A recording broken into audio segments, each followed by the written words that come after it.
One sided limits क्या होती हैं? वन साइडेड लिमिट्स जो हैं दो किस्म की हैं। एक ये हैं कि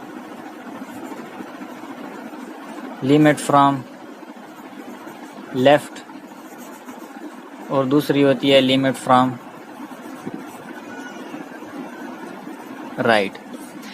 लिमिट्स में कॉन्सेप्ट ये होता है असल में कि हम वेरिएबल की वैल्यू को क्या करते हैं, उसको बिलफर्ज इसकी अगर लिमिट मैं चेक करना चाहता हूँ एट 0.5 यानी कि 5 के ऊपर इसकी लिमिट चेक करना चाहता हूँ, तो हम क्या करते हैं, हम कहते हैं कि x की जो वैल्यू है वो 5 के करीब अगर हम लेके जाएं तो f ऑफ x की वैल्यू किस नंबर के करीब जाएगी।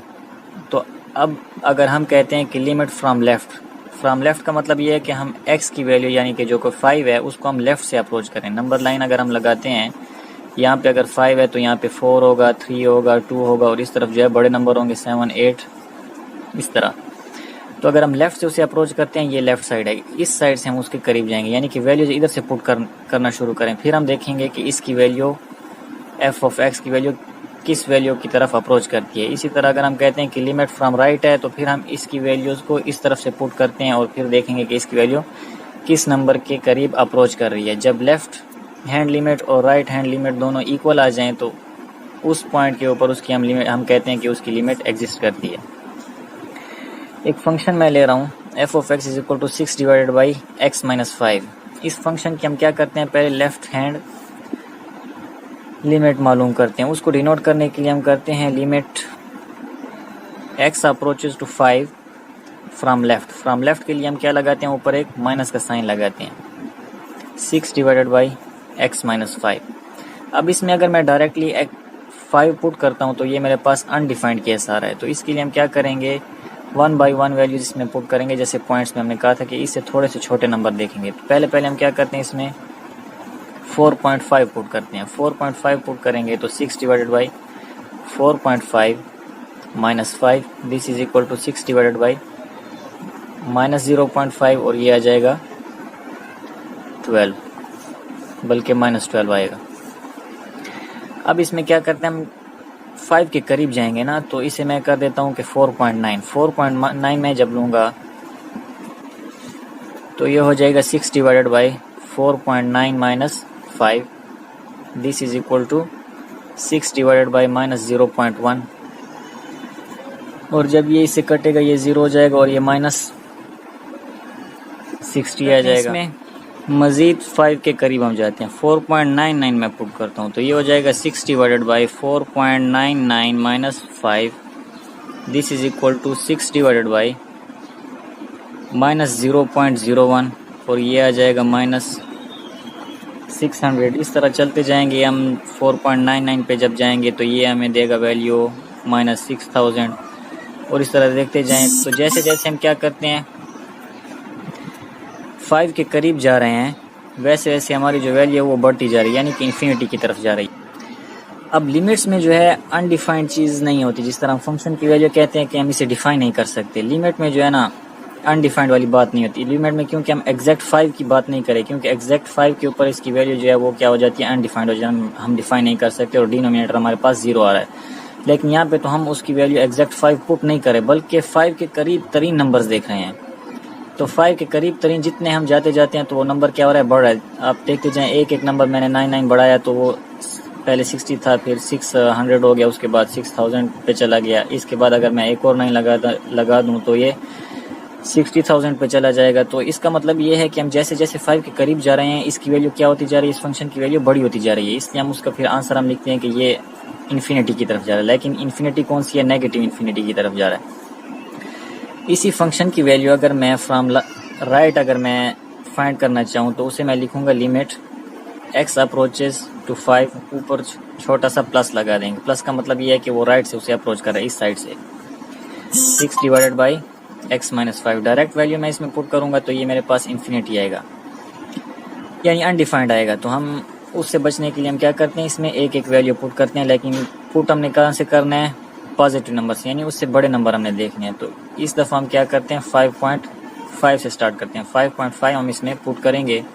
6 divided by 5.5 minus 5 this is equal to 6 divided by 0.5 this is equal to 12। वहाँ पे नीचे नेगेटिव साइन था यहाँ पे पॉजिटिव है, बस सिर्फ पॉजिटिव और नेगेटिव का फ़र्क आ रहा है। उसके बाद हमने क्या करना है, 5.1 पुट कर देता हूँ। 6 divided by 5.1 minus 5, this is equal to 6 divided by 0.1, ये 60 के इक्वल आ जाएगा। 5.11 पुट करता हूँ तो 6 डिवाइडेड बाई 0. बस जो भी है, लेकिन ये मैं वैसे मतलब ये भी बड़ा होता जाएगा। जैसे जैसे हम क्या करते हैं 5 के करीब जाते जा रहे हैं, वैसे वैसे क्या हो रहा है कि ये वैल्यू जो है हमारे पास इन्फिनिटी की तरफ जा रही है, बड़ी होती जा रही है। तो इसकी जो लिमिट होगी वो पॉजिटिव इन्फिनिटी होगी। अब इसकी जो लेफ़्ट हैंड लिमिट थी वो नेगेटिव इन्फिनिटी है और राइट हैंड जो लिमिट थी वो पॉजिटिव इन्फिनिटी है। तो हम कहेंगे कि the limit does not exist, इसकी जो लिमिट है वो एग्जिस्ट ही नहीं करती।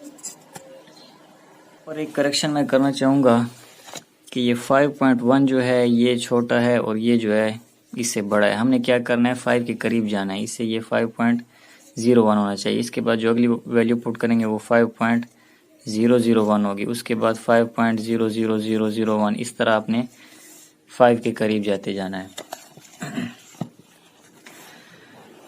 अब पहले जो हमने लिमिट की एग्जांपल की थी उसमें में फंक्शन दिया गया था कि f of x is equal to x square minus 1 divided by x minus 1 था या x प्लस 1 था, x माइनस 1 था मेरे ख्याल से। तो इसकी वैल्यू हम इसकी जो लिमिट है, find limit x approaches to 1 of f of x। ठीक है, इस फंक्शन की लिमिट हमने फाइंड करनी है जब x अप्रोच कर रहा हो 1 को। हमने पहले क्या किए थे कि इस x की वैल्यूज हमने पुट की थी, पहले 1 के करीब लेके गए, लेफ्ट से भी और राइट से भी। यहाँ पे ये वाली एग्जांपल थी मेरे ख्याल से, हाँ जी ये वाली है। डायरेक्ट वैल्यू इसमें 1 पुट करता हूँ तो ये मेरे पास अनडिफाइंड आ रहा था। तो हमने क्या किया था, 0.99 से भी गए थे और 1.00 दोनों साइडों से गए। जब हमने ये सारी वैल्यू इसमें इनपुट की तो हमें पता चला कि इसकी लिमिट क्या है, इसकी वैल्यू 2 के करीब जा रही है। जैसे जैसे हम लेफ्ट से इसको अप्रोच करते हैं तो इसकी वैल्यू 2 की तरफ अप्रोच कर रही है, राइट से भी अप्रोच करते हैं तो इसकी वैल्यू 2 के करीब जा रही है। तो हमने कहा था कि इसकी वैल्यू एट x, अब जैसे यानी कि x 1 को अप्रोच कर रहा है वैसे वैसे इसकी जो लिमिट है, फंक्शन की जो लिमिट है वो 2 के करीब जा रही है फंक्शन की वैल्यू। तो वहाँ पे हमने क्या किया था, सारी कैलकुलेशन की थी, एक एक नंबर पुट किया था। इस सारे झंझट से बचने के लिए एक आसान सा तरीका है, वो ये है कि आप इस फंक्शन को क्या करें, सिंप्लीफाई करें। f of x is equal to, बल्कि लिमिट फाइंड करनी है ना, limit x approaches to 1, function क्या है x square minus 1 divided by x minus 1। अब ये जो इसका न्यूमरेटर है इसको हम तोड़ सकते हैं, ये हमारे पास बनेगा यानी कि a स्क्वायर माइनस बी का होल स्क्वायर वाला, होल स्क्वायर नहीं, a square minus b square का जो फार्मूला है a plus b into a minus b, ये वाला फार्मूला बनेगा। तो इसे मैं ओपन कर लेता हूँ, लिमिट x अप्रोचेज टू 1, इसे मैं लिख देता हूँ x plus 1 into x minus 1 divided by x minus 1, x minus 1 x minus 1 से कैंसिल हो जाएगा। This is equal to limit x approaches to 1 x plus 1। अब ये जो है इसमें क्या करूँगा, अगर मैं 1 की वैल्यू पुट करता हूँ तो ये हमारे पास अनडिफाइंड नहीं होगा। तो अब इसमें हम क्या करते हैं, डायरेक्ट x की वैल्यू पुट कर देते हैं। तो 1 प्लस 1 लिमिट अब ख़त्म कर देंगे, लिमिट हमने अप्लाई कर दी, 1 प्लस 1 इज इक्वल टू 2। तो इसकी जो लिमिट आई है, limit x approaches to 1 x square minus 1 divide by x minus 1, इसकी जो लिमिट आई वो हमारे पास 2 आई है। बजाय इसके कि हम एक एक नंबर उसमें इनपुट करें, हम डायरेक्टली इसे इस तरह सॉल्व कर सकते हैं। अब कुछ हैं लिमिट्स के लॉज जिनको हम कहते हैं लिमिट लॉज। अगर दो फंक्शंस है हमारे पास f और दूसरा है g, f ऑफ x है और ये क्या है, g ऑफ x है, और मैं कहता हूँ कि limit x approaches to a, इस पे भी कोई लिमिट है और इस पे भी limit x approaches to a, ये दोनों लिमिट्स क्या हो, इसकी भी लिमिट एग्जिस्ट करती हो और इसकी भी लिमिट क्या हो, एग्जिस्ट करती हो, यानी कोई ना कोई उनका आंसर आता हो। तब हमारे पास कुछ लॉज हैं इनके लिए, वो ये हैं, पहला है हमारे पास के limit x approaches to a, f of x plus g of x, इन दोनों के ऊपर यानी कि अलग अलग इकट्ठी लिमिट अप्लाई हो रही हो तो हम क्या कर सकते हैं, दोनों पे अलग अलग लिमिट अप्लाई कर सकते हैं। Limit x approaches to a f of x plus limit x approaches to a g of x, दो फंक्शंस हैं उनके ऊपर इकट्ठी होल लिमिट अप्लाई हो रही है तो हम क्या कर देंगे, f ऑफ x पे अलग लिमिट ले लेंगे और g ऑफ x पे अलग लिमिट ले लेंगे, दरमियान में ऐड है तो ऐड कर देंगे। दूसरा ला है वो सब्ट्रैक्शन के लिए है, x approaches to a f of x minus g of x, अगर सब्ट्रैक्ट हो रहे हैं तो हम उन पे अलग अलग लिमिट ले सकते हैं। f of x minus limit x approaches to a g of x। तीसरा है मल्टीप्लिकेशन के लिए, limit x approaches to a f of x multiplied by g of x, तो इन पे भी हम अलग अलग लिमिट ले सकते हैं।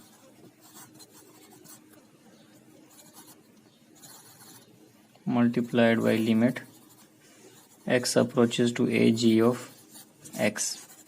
डिवीजन के लिए है एक, limit x approaches to a f of x divided by g of x है, इनके ऊपर लिमिट अप्लाई हो रही है तो हम क्या कर सकते हैं, ऊपर अलग लिमिट ले लेंगे और नीचे अलग ले लेंगे। x approaches to a g of x।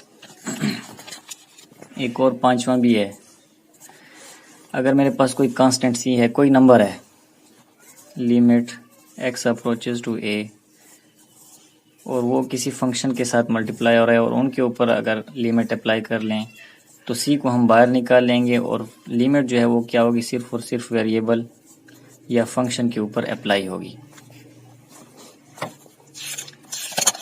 मिसाल के तौर पे हमारे पास फंक्शन है x square plus x minus 1 और मैं कहता हूँ कि लिमिट फाइंड करें, लिमिट x अप्रोचेज टू 2, ठीक है। तो इसके लिए हम क्या करेंगे, ये सारे के सारे के ऊपर लिमिट अप्लाई हो रही है तो मैं इसे उन्हीं लॉज के मुताबिक लिखूंगा, लिमिट x अप्रोचेज टू 2, इधर मैं कर देता हूँ 4x कर देता हूँ। एक्स स्क्वायर है, एक्स स्क्वायर पे अलग ले लें, उसके बाद क्या है, प्लस है, फिर लिमिट लगा दें x अप्रोचेज टू 2, 4x पे लगा दें, फिर उसके बाद माइनस है, लिमिट x अप्रोचेज टू 2, फिर 1 पे लिमिट अप्लाई कर लें। अब क्या होगा, इस पे जब लिमिट अप्लाई करेंगे डायरेक्ट इसमें वैल्यू पुट कर देंगे, अनडिफाइंड नहीं हो रहा तो 2 का स्क्वायर प्लस इस पे क्या होगा, ये 4x है तो 4 को बाहर निकाल लें और लिमिट अप्लाई कर लें किस पे, सिर्फ वेरिएबल पे, माइनस 1 पे लिमिट अप्लाई करेंगे, उसमें वेरिएबल है ही नहीं तो वो बिल्कुल चेंज नहीं होगा, कांस्टेंट ही रहेगा। कांस्टेंट पे लिमिट अप्लाई नहीं होती इसलिए हम इसे बाहर निकाल लेते हैं। 2 का स्क्वायर 4, 4 प्लस 4 इंटू एक्स पे जब आप लिमिट अप्लाई करेंगे तो ये 2 हो जाएगा। डायरेक्ट आपने एक्स की वैल्यू पुट करनी है, अगर अनडिफाइंड नहीं आ रहा तो आपने क्या करना है, एक्स की डायरेक्ट वैल्यू पुट कर देनी है। -1 this is equal to 4 plus 8 minus 1 this is equal to 12 minus 1 11, तो इसकी जो लिमिट आई है वो हमारे पास 11 आ गई। कोई फंक्शन है वो अगर उसमें अगर आप डायरेक्ट लिमिट अप्लाई करें यानी कि डायरेक्ट x की वैल्यू पुट कर दें और वो अनडिफाइंड ना आ रहा हो, यानी कि उसमें डिनोमिनेटर हमारे पास 0 ना हो, तो आप उसमें डायरेक्ट वैल्यूज पुट कर दें। अब ये फंक्शन था, आप इसमें डायरेक्ट वैल्यूज पुट कर सकते हैं, यानी इसको डायरेक्टली हम सॉल्व भी कर सकते हैं कि 2 स्क्वायर प्लस 4 इंटू 2 माइनस 1, ये हो जाएगा 4 plus 8 minus 1 is equal to 11। Direct आप वैल्यूज पुट कर सकते हैं, लेकिन जहाँ पे अनडिफाइंड केस आ जाए, जिस तरह मैं कहता हूँ कि limit x approaches to 1 over x minus 1, अब ये जो फंक्शन है इसमें डायरेक्ट अगर मैं 1 की वैल्यू पुट करता हूँ 1 माइनस 1, ये हमारे पास अनडिफाइंड आ जाएगा। तो इन फंक्शंस के लिए हम क्या करते हैं, फिर उन्हें सॉल्व करते हैं। अगर सॉल्व नहीं हो रहे होते तो फिर हम यानी अगर सिंप्लीफाई करते हैं जैसे वो पिछले क्वेश्चन में था, जैसे यहाँ पर हमने क्या किया था, उसे सिंप्लीफाई किया था, पहले उसे सॉल्व किया, उसके बाद हमने उसमें वैल्यू पुट की जब वो अनडिफाइंड नहीं आ रहा था। और जो डायरेक्ट अनडिफाइंड आ रहा है तो फिर उसके लिए हम क्या करते हैं, लेफ्ट हैंड और राइट हैंड लिमिट अप्लाई करते हैं उस पर, और फिर उसकी लिमिट देखते हैं कि एग्जिस्ट कर रही है या नहीं कर रही है, यानी कि लेफ्ट साइड पे भी उस एक ही नंबर पे अप्रोच कर रही है और राइट से भी। यहाँ पे हमने जब देखा था तो ये लेफ्ट से नेगेटिव इन्फिनिटी को अप्रोच कर रही थी और राइट से पॉजिटिव इन्फिनिटी को अप्रोच कर रही थी, तो हमने कहा था कि ये लिमिट एग्जिस्ट नहीं करती। अगर हम लेफ्ट भी चेक करें और राइट भी चेक करें और दोनों साइडों से हमें इन्फिनिटी मिलती है या दोनों से हमें नेगेटिव इन्फिनिटी मिलती है या कोई और सेम ही नंबर मिलता तो हम कहते हैं कि इसकी जो लिमिट है वो एग्जिस्ट करती है, और फिर हम लिख देते हैं कि limit x approaches to 5 is equal to that number.